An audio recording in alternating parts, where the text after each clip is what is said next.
అందరికీ నమస్కారం. నా పేరు రమేష్. నేను ఎస్డిఎల్సిలో స్టూడెంట్ని. ఈరోజు డాక్టర్ పద్మశ్రీ నేరెల వేణుమాధవ్ గారి వర్ధంతి 6వ వర్ధంతి సందర్భంగా బాగ్లింగంపల్లిలో ఉన్నటువంటి సుందరయ్య కళాభవన్లో మరికొద్ది క్షణంలో ఈ కార్యక్రమం స్టార్ట్ కాబోతుంది. ఈ కార్యక్రమంలో నేను ఈ జై స్వరాజ్ వరల్డ్ ఛానల్ ద్వారా చిన్న మిమిక్రీ అనేది చేసి చూస్తాను. ఇక్కడికి మన ముఖ్యమంత్రి రేవంత్ రెడ్డి గారు వచ్చి మాట్లాడితే ఏ విధంగా ఉంటుంది అనేది ఒక చిన్న సంభాషణ. నేను ఏమంటున్నా అంటే, ఈరోజు తెలంగాణ రాష్ట్రంలో ఉన్నటువంటి ముఖ్య కళాకారులలో కళల్లో మిమిక్రీ కళ ఒకటి.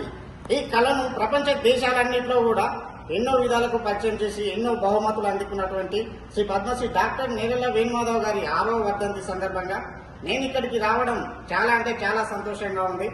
ఈ కార్యక్రమం కోసం మనం ఎన్నో కార్యక్రమాలు కూడా వదిలేసుకొని ఇక్కడికి రావడం జరిగింది. ఈ ప్రభుత్వం తరఫున ఈ కళ